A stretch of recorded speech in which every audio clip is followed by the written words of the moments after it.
میں نے کہا آپ اس دنیا ان دیواروں سے, اینٹوں سے, ان مٹی کی بنی ہوئی چیزوں سے نا محبت بہت کرتے ہو.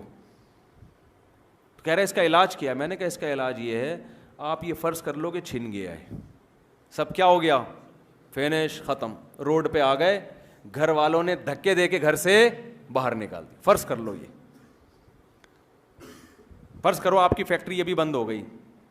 بس یہ آخری بات ہے, کر کے بیان ختم کرتا ہوں. فرض کرو آپ کی فیکٹری ابھی کیا ہو گئی, اب کیا ہوگا؟ اب آپ گھر میں آؤ گے, بیگم کہے گی مجھے سونے کے 2 کڑے بنا دو. آپ بولو گے بیگم کڑے گئے تیل لینے, یہی بولو گے نا. بیگم اب کچھ نہیں ہے, میں نہیں بنا سکتا. بیگم بولے گی ناشتے میں انڈے کھلا دو, آپ بولو گے انڈے کے پیسے نہیں. بیگم بولے گی نہاری بنا دو, آپ بولے گے نہاری نہیں لا سکتا میں. برگر کھلا دو, پیزا کھلا دو, نہیں ہے پیسے. تو بیگم کیا کرے گی؟ تانے دے گی. آپ بولو گے رہنا ہے رہو, نہیں تو پتلی گلی سے نکلو. آئی بس, آپ لوگ کو ٹینشن فری بنا کے جا رہا ہوں میں. بیگم میرے بس میں جو تھا میں تو ابھی بھی کروں گا, میں جو کمانے کی, لیکن اب اللہ نے بند کرا دی تو میرا تو قصور نہیں ہے. بچے بولیں گے ابا ہمارا خراب ہے, تو آپ بولو بیٹا اب یہ مکان بھی میرا بک رہا ہے کیونکہ کھانے کو روٹی نہیں ہے, روڈ پہ آنے والے ہیں تھوڑے دنوں میں. تو سب سے پہلے تو بیگم بھاگے گی, کہاں جائے گی؟ ابا کے گھر. اس وقت آپ نے یہ سوچنا ہے دنیا مسافر خانہ ہے. کیا سوچنا ہے؟ آج نہیں جاتی تو کل ویسے بھی انہوں نے قبر میں اتارنا تھا. اس کے بعد تو یہ اس سے تو بہتر ہے ابھی ابا کے گھر گئی ہے, مرنے کے بعد تو پتہ نہیں کس کے گھر جا کے بیٹھی ہوئی ہو شادی کر کے, میری وراثت پہ اس کو کھلا رہی ہو. اس سے تو پھر بھی بہتر ہے کہاں جا کے بیٹھ گئی؟ ابا کے گھر. پھر اب بچے جائیں گے, بھاگیں گے وہ, ابا ہمارا غریب. بچے بھی بھاگ جاتے ہیں آج کل. ابا بھی جب تک ابا ہے جب تک کھلا رہے وہ, جب کھلانا پلانا بند تو ابا کچھ نہیں ہوتا. آج کل بہت کم غیرت مند لوگ ہوتے ہیں جو غریب باپ سے بھی محبت کر رہے ہوں گے. باپ, ایک بچہ مجھے کہنے لگا پتہ نہیں میں اس ابا کے گھر میں کیوں پیدا ہو گیا, مجھے خود کہہ رہا تھا, کہہ رہے یار میں ان گھر میں پیدا ہو جاتا کتنا اچھا تھا. یہ سوچ بن رہی ہے. تو میں نے کہا پھر یہ فرض کر لینا بچے بھی آہستہ آہستہ بھاگ گئے, تو یہ سوچ لینا ویسے بھی دفن کرنے کے 3 دن تک ابا یاد آتے ہیں, چوتھے دن بچوں کو بھی ابا یاد نہیں آتے. وہ بھی کہہ رہے ہوتے ہیں ہمارے ابا تھے 1900 فلانے میں ان کا انتقال ہو گیا تھا.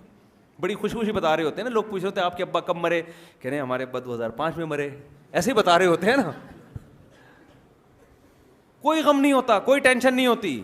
ساری زندگی جس نے کھلایا پلایا, آنکھ بند ہونے کے بعد 2 4 5 دن بابا یاد آتا ہے.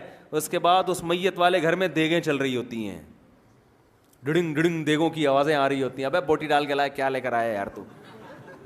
وہ میت کے وارثین بول رہے ہوتے ہیں. بیوہ اس دن ایسا روتی ہے جس دن شوہر مرتا ہے, ایسا لگتا ہے کہ اب تو یہ اس کے ساتھ والی قبر بنوا رہی ہے اپنے لیے.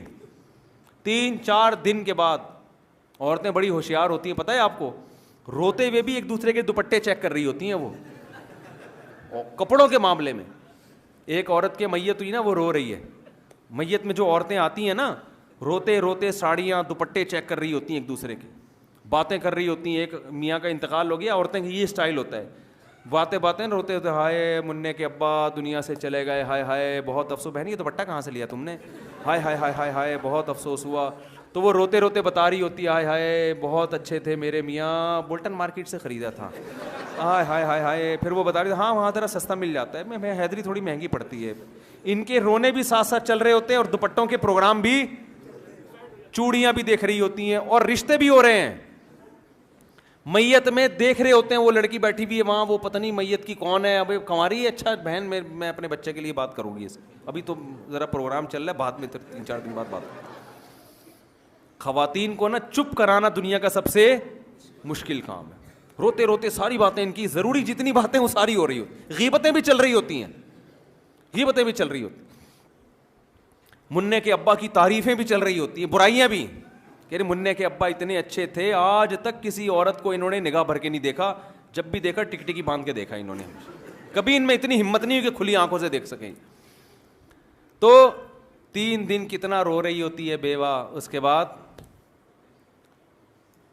کچھ بھی نہیں, کوئی یاد ہی نہیں رکھتا. بچے بھاگ گئے, آپ کیا سوچو گے بھائی یار دنیا کیا ہے, مسافر خانہ ہے. دنیا کیا ہے, مسافر خانہ. تو ویسے بھی یار قبر میں, اس سے تو پھر بھی بہتر ہو قبر کے اندر تو نہیں ہو نا, قبر کے اندر تو نہیں ہو نا, قبر کے باہر ہی ہوں. کوئی بات نہیں, دوبارہ سے نئی زندگی کا آغاز کریں گے, کیا ہے, نہیں یہی بات سمجھ. پھر کیا ہوگا جب گھر بک جائے گا تو سوؤں گا کہاں؟ تو فٹ پاتھ پہ جا کے دیکھو کتنے لوگ خراٹے لے کے سو رہے، انہی کے ساتھ ایک ٹھیا اپنا بھی لگا لینا۔ جب ٹینشن ہوگی کہ یار یہ کیا ہو رہا ہے میرے ساتھ، یار میں اتنا بڑا آدمی، تو آپ بولو پیغمبر سے بڑا دنیا میں کوئی نہیں ہو سکتا، پیغمبر سے بڑا کوئی نہیں ہو سکتا۔ موسیٰ علیہ السلام نے مسافری کی زندگی 10 سال بکریاں چرائی ہیں، کوئی بات نہیں ہم ٹماٹر کا ٹھیلا لگائیں گے۔ جب لوگ بے عزتی کا تانا دیں گے، ابے تو اتنی بڑی فیکٹری کا مالک تھا، تو ٹماٹر بیچ رہا ہے، شیم شیم، اس کو بولو کوئی بات نہیں، تو بھی تھوڑے دنوں میں قبر کے اندر اور میں بھی تھوڑے دنوں میں قبر کے اندر، پھر وہاں ایک دوسرے پہ لام تان کریں گے، ٹھیک ہے۔ ٹینشن وہ لیتا ہے جو دنیا کو مسافر خانہ نہیں سمجھتا، اور ہم سب نہیں سمجھتے، ہم پاگل ہیں، بے وقوف ہیں، ایک نمبر کے بے وقوف ہیں۔ آپ جن کو عقل مند سمجھتے ہو نا، بڑے بڑے پڑھے لکھے، اللہ کی نظر میں یہ سب سے بڑے بے وقوف ہیں۔ جو آدمی دنیا سے محبت کرتا ہے، پراپرٹی سے، دولت سے، پیسے سے، دیکھو پراپرٹی رکھنا منع نہیں ہے، صحابہ میں بعض بڑے کروڑ پتی تھے، دل لگانا منع ہے۔ اب پتہ کیسے چلے گا کہ علماء اس کو کہتے ہیں کہ دولت جیب میں رکھو، دل کے اندر نہیں رکھو۔ جیب میں ہو آپ، دل کے باہر ہو، دل میں نہیں رکھنی، دل نہیں لگانا ان چیزوں سے، کسی سے دل نہیں لگانا اللہ کے سوا۔ جانا کس کے پاس ہے؟ اللہ کے پاس۔ جس کے پاس جانا ہے، اللہ کہتا ہے وَلَقَدْ جِئْتُمُونَا فُرَادَىٰ كَمَا خَلَقْنَاكُمْ أَوَّلَ مَرَّةٍ، اکیلا بنایا تھا ماں کے پیٹ میں پہلی مرتبہ، تو اسی طرح ہمارے پاس بھی کس طرح آؤ گے؟ اکیلے آؤ گے۔ قبر میں 100 آدمیوں کی قبر بھی ایک ساتھ بنا دو نا، پھر بھی ہوتے وہ اکیلے اکیلے ہی ہیں، اکٹھے نہیں ہوتے، وہ ان کی تھوڑی آپس میں کنورزیشن ہوتی ہے، ورنہ تو سب میاں بیوی ایک ہی قبر میں دفن ہوتے ہیں کہ یار چلو وہاں بھی تھے تو ادھر بھی، ان کو پتہ ہے اس کو وہاں دفناؤ یا اس کے ساتھ دفنا دو، اب ان کا آپس میں کوئی لنک نہیں ہے، وہ بھی پڑا ہوا ہے جدھر جس رخ پہ میت کو لٹاؤ نا، 1000 سال کے بعد بھی یہ نہیں کہ میری بیگم اس کروٹ پہ تو چلو میں تھوڑی سی کروٹ ہی چینج کر لوں۔ کبھی دیکھا آپ نے؟ یار ساتھ والے قبرستان میں سنا ہے کوئی اچھی سی میت آئی ہے، تھوڑا سا ہیلو ہائی کر لیں جا کے، جدھر لٹا کے چلے گئے ایسا لیٹتا ہے آدمی کہ پولیس بھی اس کو نہیں اٹھا۔